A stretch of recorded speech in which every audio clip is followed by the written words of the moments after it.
Selamat datang di channel kami. Hari ini, kita akan membahas tentang seorang tokoh yang sangat berpengaruh dalam sejarah Islam, yaitu Imam Malik. Jadi, mari kita mulai perjalanan kita ke masa lalu untuk mengenal lebih dekat sosok ini. Imam Malik dikenal sangat ahli dalam bidang ilmu hadis serta fikih. Karena pengetahuannya banyak yang menimba ilmu darinya.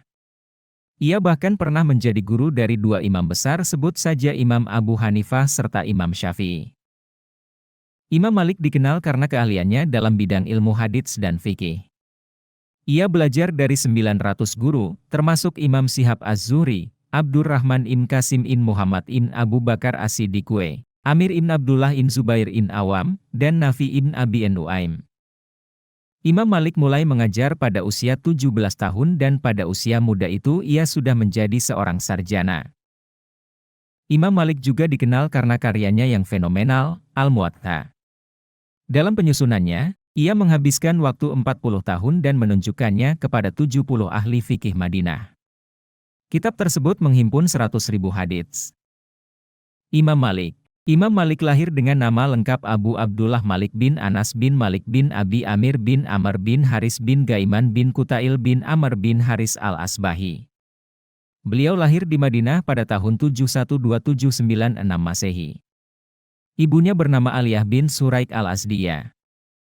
Abu Abdullah Malik berasal dari keluarga Arab yang terhormat dan berstatus sosial yang tinggi, baik sebelum datangnya Islam maupun sesudahnya. Diketahui tanah asal leluhur dari Imam Malik adalah Yaman. Namun setelah nenek moyangnya menganut Islam mereka pindah ke Madinah.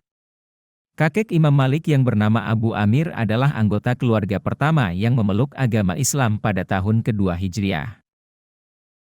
Pendidikan Imam Malik. Ayahnya Imam Malik yang bernama Anas bin Malik termasuk ulama hadis terpandang di Madinah.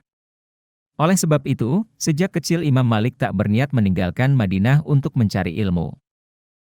Hal itu karena beliau merasa Madinah adalah kota sumber ilmu yang berlimpah dengan ulama-ulama besarnya. Imam Malik menekuni pelajaran hadis kepada ayah dan paman-pamannya yang dikenal sebagai ulama di kota Madinah. Beliau juga pernah berguru pada ulama-ulama terkenal seperti Nafi bin Abi Nuaim, Ibnu Syihab al-Zuhri, Abu Zinad, Hashim bin Urwah, Yahya bin Said al-Ansyari, Muhammad bin Munkadir, Abdurrahman bin Hurmus dan Imam Ja'far Asy-Syadiq.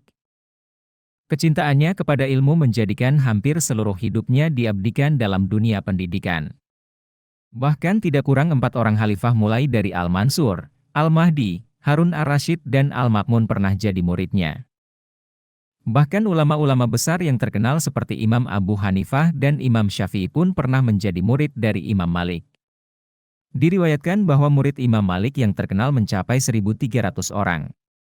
Ciri pengajaran Imam Malik adalah disiplin, ketentraman dan rasa hormat murid terhadap gurunya. Metode inilah yang kemudian memunculkan mazhab bernama mazhab Hanafi. Selain itu muncul pula karya besar yang ditinggalkan oleh Imam Hanafi yaitu Fiqh Akbar, Al-Alim wal Mutam dan Musnad Fiqh Akbar. Karya Imam Malik. Karya Imam Malik terbesar adalah bukunya Al-Muwatta, yaitu kitab fikih yang berdasarkan himpunan hadis pilihan. Menurut beberapa riwayat mengatakan bahwa buku Al-Muwatta tersebut tidak akan ada bila Imam Malik tidak dipaksa oleh Khalifah Al-Mansur. Hal ini sebagai sanksi atas penolakannya untuk datang ke Baghdad.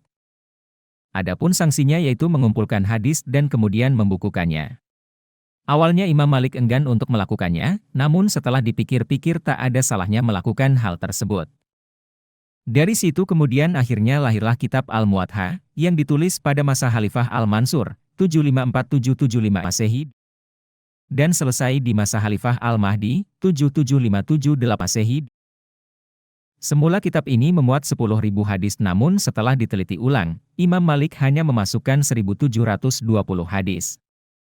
Selain kitab tersebut, beliau juga mengarang buku Al-Mudawanah Al-Kubra. Imam Malik tidak hanya meninggalkan warisan buku, tapi juga mewariskan mazhab fikihnya di kalangan Sunni yang disebut sebagai mazhab Maliki. Mazhab Maliki sangat mengutamakan aspek kemaslahatan di dalam menetapkan hukum. Sumber hukum yang menjadi pedoman dalam mazhab Maliki ini adalah Al-Quran, Sunnah Rasulullah, amalan para sahabat, tradisi masyarakat Madinah, Qiyas dan Al-Maslahah Al-Mursal, kemaslahatan yang tidak didukung atau dilarang oleh dalil tertentu. Imam Malik wafat.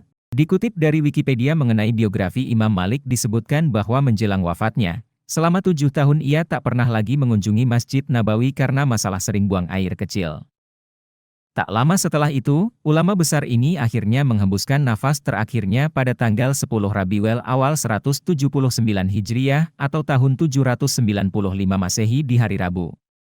Pengaruhnya yang besar di Madinah membuat ribuan orang melayat memberikan penghormatan terakhir. Bahkan Gubernur Madinah saat itu yakni Abdullah bin Muhammad bin Ibrahim al-Hashimi menjadi imam saat menyalati jenazahnya.